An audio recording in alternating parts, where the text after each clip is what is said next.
Bonjour à toutes et à tous, c'est Stéphane pour la chaîne Folie, je vous remercie de me retrouver chez moi. Et donc, chez vous, j'éloigne un tout petit peu ma source lumineuse qui est légèrement trop forte. Je tourne en pleine nuit, il est 17h15. Voilà, c'est notre vie ça maintenant. Il est 17h15, il fait nuit, il faut l'accepter. Et la caméra est légèrement de travers, laissez-moi redresser ça légèrement. De quoi on va parler aujourd'hui? On va parler de Caroline Forest. Ah, ah. Alors, qu'est-ce qu'elle a encore dit? L'un des trucs les plus absurdes, je pense, que j'ai lu sur Twitter ces derniers temps. Donc ça part de quoi? Ça part déjà du relais d'un article du Figaro que je n'ai pas lu en entier, dont on a simplement quelques extraits ici. Ah bah tiens, ça m'aurait étonné que je fasse ma capture du premier coup. Alors, hop là, et voilà. Bah voilà, c'était pas si difficile, Stéphane. Donc,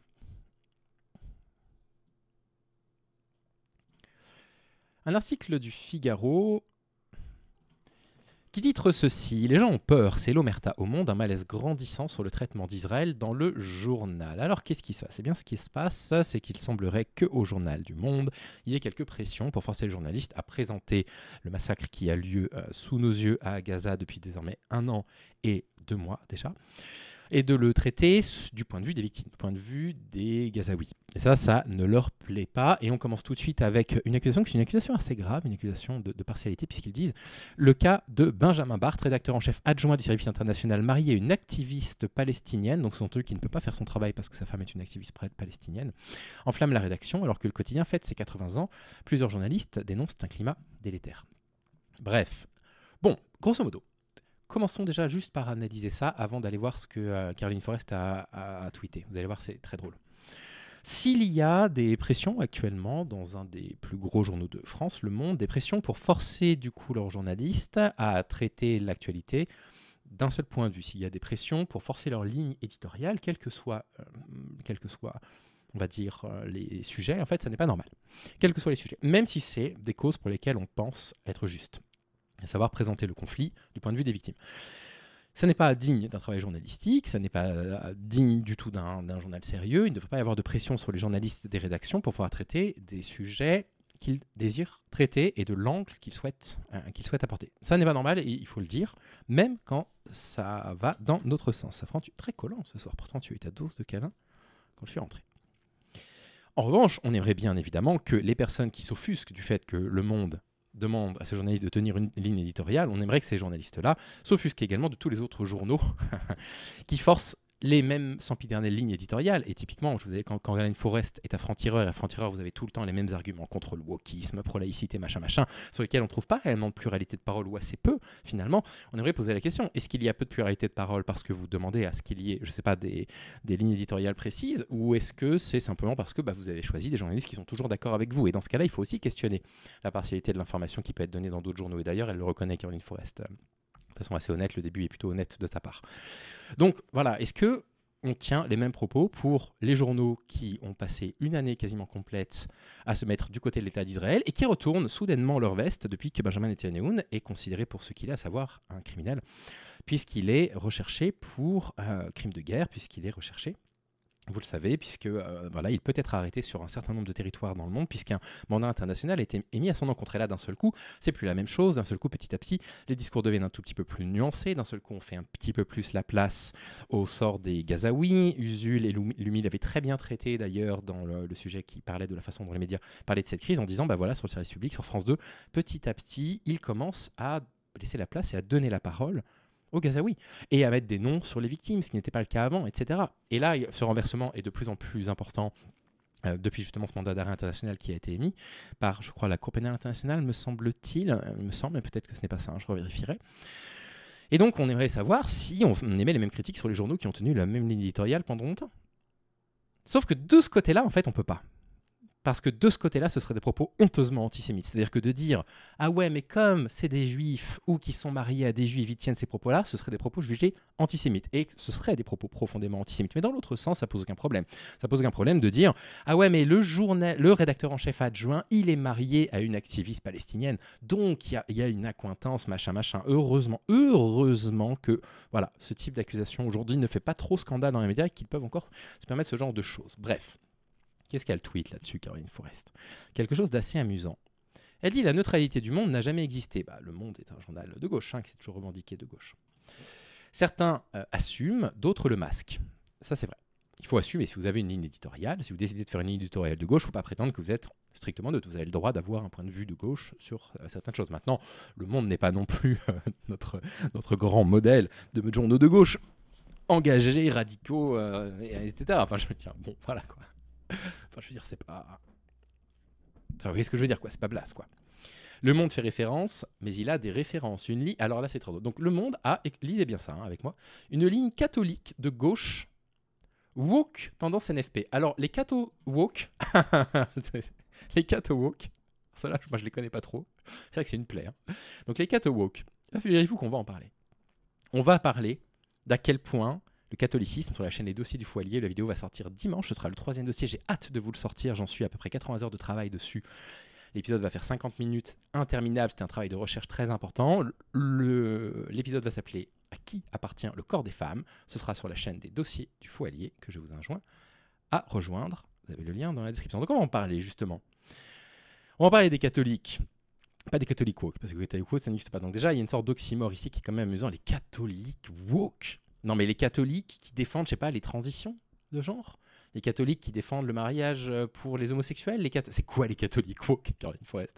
Mais attention, ce sont des catholiques woke, laïcs, d'accord, hein, et pro-islamistes. Oh, bon, là, on a un bingo. On a un bingo vraiment je ne sais pas. Mais qu'est-ce que ça veut dire? Le Monde fait référence, mais il a des références. La référence du Monde, c'est une ligne, donc sachez-le, catholique, de gauche, woke, tendance NFP, nouvelle laïcité et parfois pro-islamiste. C'est une accusation quand même assez grave hein, de dire que le Monde est pro-islamiste. Enfin, je veux dire, vraiment, mais ils ne se sentent plus pissés, ces gens-là. Ils disent tout ce qui leur passe par la tête. Hein. En 20 ans de journalisme sur les frères musulmans, les coups les plus rudes, les articles les plus pervers sont toujours venus du Monde ou de son groupe, Nouvel Obs, Télérama. Même lorsque j'y tenais une chronique. Comme le New York Times ou le Washington Post, le Monde milite régulièrement contre une vision républicaine de la laïcité à la française, associée systématiquement dans ses pages à de l'islamophobie. Non, c'est pas vrai. Le Monde fait partie des journaux auxquels je suis abonné, d'accord? Je suis abonné en version numérique. Hein. Et donc je lis tous les matins. Non, le Monde, on peut absolument pas dire que ils associent la laïcité à l'islamophobie. Moi, je trouve que c'est précisément l'inverse. Je trouve qu'ils ont une position relativement molle à l'encontre des actes islamophobes en France, sur pas mal de points. Vous avez quelques journalistes qui sont vraiment nogassures. À chaque fois, ils sont exactement sur la bonne ligne éditoriale. Mais quand il a fallu parler des trucs style l'abaya, ils étaient quand même aux abonnés absents. C'était pas terrible ce qu'ils avaient posté à ce moment-là. Donc voilà, je ne sais pas à quoi elle fait référence, mais bon voilà, elle affirme. Moi, j'aimerais bien que ce soit prouvé. Cela va bien au-delà d'une grille pro-palestinienne, très bien démontrée par cette enquête du Figaro. Mais où est le problème d'être pro-palestinien hein? Où est le problème? Nous parlons d'une rédaction initialement catho de gauche, marquée par le trotskisme à la Edoui Plenel. Une ligne marquée par le trotskisme.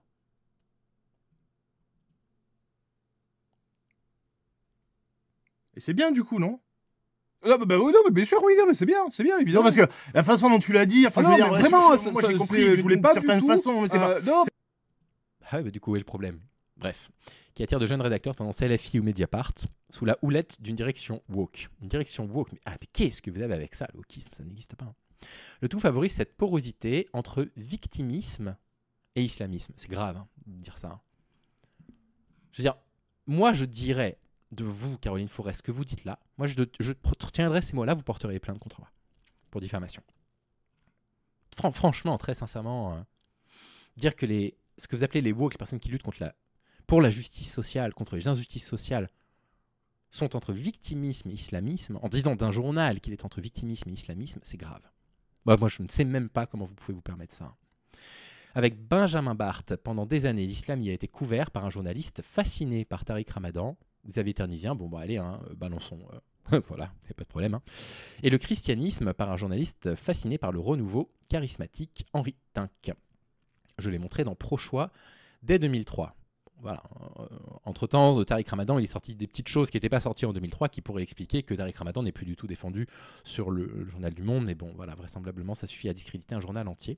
On souhaite sincèrement bon courage à celles et ceux qui, à l'intérieur du Monde, souffrent en silence, continuent à essayer de faire vivre une ligne plus nuancée et plus équilibrée, puisqu'évidemment, une ligne plus nuancée, ce serait de propager encore plus, du coup, j'imagine, la propagande de Tsahal. Je ne sais pas ce qu'elle sous-entend. Qu'est-ce que ça veut dire une ligne plus nuancée? Il me semble que les grands médias n'ont pas été particulièrement nuancés quand il a fallu parler de ce qui arrive actuellement en Palestine, en Cisjordanie et compagnie. Bref, ce tweet est lunaire. bourré d'oxymores, de contradictions, je ne le comprends pas. C'est une attaque assez dangereuse quand même, l'attaque en islamisme est une attaque vraiment dangereuse, pour le coup, qui peut vraiment réveiller des personnes dangereuses sur les réseaux sociaux. Je trouve que c'est pathétique. Évidemment, ça a aussi été partagé, vous vous en doutez, par Eugénie Bastier. Bien évidemment, le printemps républicain ne nous déçoit absolument jamais. Ben voilà. Donc maintenant, si la rédaction du Monde met pression sur ces journalistes pour adopter une ligne éditoriale décidée par le chef, ça n'est pas normal. Même si ça va dans l'autre sens, ça n'est pas normal, d'accord ? Il faut respecter évidemment l'intégrité journalistique. Il faut respecter la charte de Munich qu'ils sont censés avoir signée.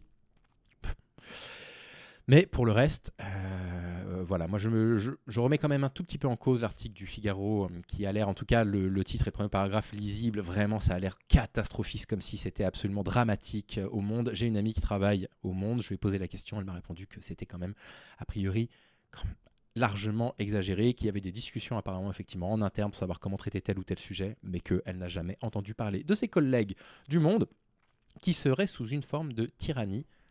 Voilà, qui ferait qu'ils auraient peur de s'exprimer. Bon, bref, que croire. Voilà ce que je vais vous dire sur ce sujet. Du coup, bah voilà, les catholiques woke, ouais, ça a l'air d'être un fléau. Hein. Pour le printemps républicain, ils ont l'air de penser que les catholiques sont devenus woke. C'est vraiment complètement délirant, quoi. Qu'est-ce que c'est que ce genre d'affirmation ? Allez, passez une bonne soirée et à demain, je vais tourner 2 épisodes d'affilée puisque je vais avoir un peu de travail en cette fin d'année. Salut les amis.